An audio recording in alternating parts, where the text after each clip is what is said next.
तो दोस्तों एक बार फिर स्वागत है आप सभी का हमारे चैनल पर। और इस वीडियो में हम जो बात करने वाले हैं वो अगेन डोमेन की बात करने वाले हैं, क्योंकि जितने भी कैंडिडेट सीयूईटी यूजी 2025 को टारगेट कर रहे हैं उन्हें बहुत बड़ी समस्याएं हो रही हैं यूनिवर्सिटीज के सिलेक्शन को लेके। उनके ऑफर्ड कोर्सेज और क्या कैसे एलिजिबिलिटी क्राइटेरियाज हो सकते हैं उनके लिए, वो परेशानी का सबब है।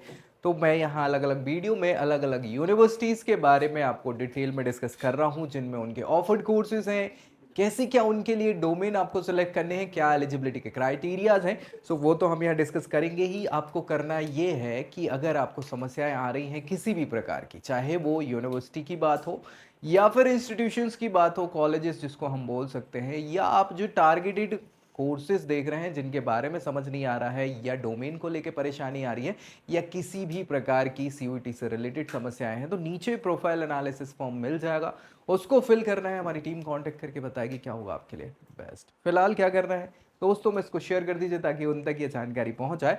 अपने को यहाँ पे हम एक पर्टिकुलर यूनिवर्सिटी पे डिस्कस करेंगे जो कि उनके ऑफर्ड कोर्सेज और डोमेन सिलेक्शन से रिलेटेड है। कैसे पहुंचेंगे? सो cuet.nta.nic.in यही ऑफिशियल वेबसाइट इस साल के एडमिशन के लिए रहेगी, जिस पे आपको जाना रहेगा। और मुझे लगता है रेगुलर इस पर विजिट करते रहे तो बेहतर रहेगा आपके लिए, आप बहुत अच्छे से इसके बारे में जानकारी ले सकते हैं। अब भाई इसके बाद ये अलग अलग टैब्स आपको दिख रहे हैं, तो ये जो यूनिवर्सिटी वाला टैब है ना, इस पर क्लिक करेंगे। इस पर क्लिक करेंगे तो आपकी उसी टैब में ओपन हो जाएंगी वो यूनिवर्सिटीज जो मैंने अलग टैब में खोल के रखी है, ऐसे सेंट्रल, स्टेट, डीम, प्राइवेट और अदर गवर्नमेंट इंस्टीट्यूशन जो पार्टिसिपेट कर रहे हैं सीयूईटी 2025 के लिए, है कि नहीं? बढ़िया। अभी भाई साहब अपने को सेंट्रल यूनिवर्सिटीज पे क्लिक कर देना है। अब सेंट्रल यूनिवर्सिटी पे क्लिक करेंगे तो आपका क्या होगा, वही खुल जाएंगी सेंट्रल यूनिवर्सिटी। मैं थोड़ा सा अलग आपको इसलिए खोल ले रहा हूँ ताकि आपको परेशानियां पे ना हो। अब ये सारी की सारी 46 सेंट्रल यूनिवर्सिटीज आपको यहाँ पे दिख जाएंगी, और इनमें से बहुत सारी यूनिवर्सिटीज के हमने डिस्कस कर चुके हैं अलग अलग वीडियोस में, ऑफर्ड कोर्सेज और कैसे क्या डोमेन सेलेक्ट करना है। इस वीडियो में हम डिस्कस जो करेंगे वो करेंगे सेंट्रल यूनिवर्सिटी ऑफ हरियाणा के लिए। सो सेंट्रल यूनिवर्सिटी ऑफ हरियाणा पे क्लिक करेंगे और एक पीडीएफ ओपन हो जाएगी उससे रिलेटेड सारी। ये देख पा रहे होंगे आप, थोड़ी सी इसको बड़ा कर देंगे ताकि क्लैरिटी से आपको ये चीजें यहाँ पे दिख जाएं। ये दिख रही है ना? मुझे लगता है सारी अच्छे से, बहुत बढ़िया। देख रहे हो university, central university of Haryana, serial number इसका कोई मतलब है नहीं, इसको थोड़ा ऐसा कर लेते हैं। डिग्री आपको देखना है, ऑफर्ड कोर्सेज देखना है, और इनके लिए डोमेन सिलेक्शन, एलिजिबिलिटी क्राइटेरिया दिख रहे हैं, बहुत बढ़िया। चलो एक एक पे डिस्कस कर लें। वोकेशनल कोर्सेज है ये, बैचलर ऑफ वोकेशनल, है ना? तो वोकेशनल कोर्सेज अगर आप यहाँ से देख रहे हैं, ऑफर देखें तो वोकेशनल कोर्स ही करा रहे हैं रिटेल और लॉजिस्टिक्स मैनेजमेंट। किसमें? लॉजिस्टिक्स मैनेजमेंट और रिटेल में। इसके लिए क्या करना होगा, डोमेन सेलेक्ट, केबल और cable, general aptitude test. General aptitude test का 501 जो है वो सब्जेक्ट कोड है, वो देख लीजिएगा, ठीक है? इसको सिलेक्ट करना है। इसके लिए एलिजिबिलिटी क्राइटेरिया, कौन कौन एलिजिबल है इस कोर्स के लिए, तो वे सभी कैंडिडेट जो 12th क्लास पास कर चुके हैं रिकॉग्नाइज बोर्ड या यूनिवर्सिटी से 50% के मार्क्स है, वो सभी एलिजिबल है। अगर आप रिजर्व कैटेगरी से बिलोंग करते हैं, रिजर्व कैटेगरी बोले तो एससी, एसटी, पीडब्ल्यूडी, ओबीसी, इसमें ओबीसी एनसीएल की बात करी हुई है, तो उनके 5% का रिलैक्सेशन और मिल जाएगा, यानी 45% आपके मिनिमम हो अगर इन कैटेगरी से बिलोंग करते हैं तो एलिजिबल है आप। और लगभग सभी के लिए यही सारी चीजें होने वाली हैं यहाँ पे एलिजिबिलिटी के तौर पर। वोकेशनल कोर्स और है दूसरा जो ऑप्शन है वो है आपका बायोमेडिकल साइंसेस से। किससे? बायोमेडिकल साइंस से वोकेशनल कोर्स कर सकते हैं। अगेन इसके लिए जनरल एप्टीट्यूड टेस्ट नहीं, बायोलॉजी आपको चूज करना होगा एज अ सब्जेक्ट डोमेन, और बाकी के 4 ऑप्शन दूसरे भी कर सकते हैं, लेकिन ये तो ये होना चाहिए बायोलॉजी। इसके लिए क्या करना है, सेम टू सेम क्राइटेरिया रखा है, 12वीं कक्षा 50% से मिनिमम पास करनी है, और रिजर्व कैटेगरी के लिए रिलैक्सेशन 5% का मिल जाएगा। वोकेशनल कोर्स एक और है इंडस्ट्रियल बेस्ड मैनेजमेंट में। किसमें?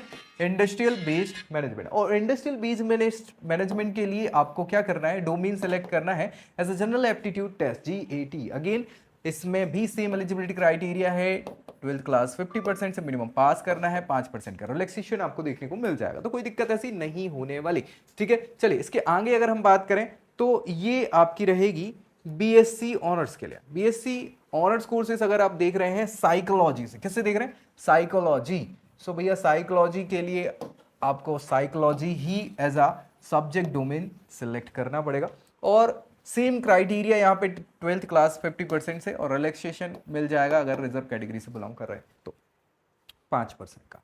ये आपके लिए ऑप्शन होने वाला है। बीएससी ऑनर्स की अगर हम बात करें तो एक और कोर्स जो है वो इंटीग्रेटेड है, बीएससी एमएससी, ये 5 ईयर प्रोग्राम होंगे आपके, ठीक है? सो इसमें आप देखें केमिस्ट्री से आप ये इंटीग्रेटेड प्रोग्राम बीएससी एमएससी कर सकते हैं, जिसके लिए आपको सब्जेक्ट डोमेन से केमिस्ट्री होना चाहिए। बाकी आपका सेम क्राइटेरिया होगा जो अभी तक हम डिस्कस कर रहे थे। अगेन इंटीग्रेटेड एक और कोर्स है बीएससी एमएससी जो मैथमेटिक्स से आप कर सकते हैं। मैथमेटिक्स से करने के लिए आपको एक सब्जेक्ट चाहिए रहेगा एज अ मैथमेटिक्स डोमेन में जो आपका होना चाहिए। बाकी सेम एलिजिबिलिटी क्राइटेरिया यहाँ पे भी वही रहने वाला है, 50% से 12th पास करनी है और रिजर्व कैटेगरी में 5% रिलैक्सेशन। अगेन एक और कोर्स है फिजिक्स के लिए इंटीग्रेटेड प्रोग्राम रहेगा बीएससी एमएससी, ये भी 5 ईयर प्रोग्राम है और इसमें आपको as a subject domain physics opt out करना होगा। सेम क्राइटेरिया एलिजिबिलिटी आपका रहेगा 12th क्लास 50% से पास और रिलैक्सेशन मिलेगा 5% अगर रिजर्व कैटेगरी से बिलोंग करते हैं। तो ये सारे के सारे कोर्सेज जो हैं ये ऑफर कर रहे हैं और ये हम बात कर रहे थे सेंट्रल यूनिवर्सिटी ऑफ हरियाणा की। तो भाई मुझे नहीं लगता कि कोई समस्याएं होंगी अब आपको कोर्सेज की या फिर इनके डोमेन सिलेक्शन और एलिजिबिलिटी क्राइटेरिया की। तो आपको करना क्या है आपको पता है। फिर भी कुछ डाउट अगर बच रहा है, आपको समस्याएं आ रही हैं, तो नीचे प्रोफाइल एनालिसिस फॉर्म मिल जाएगा, उसको फिल करना है। बाकी कमेंट सेक्शन में कमेंट कर सकते हैं क्या चाहिए अगले वीडियो में।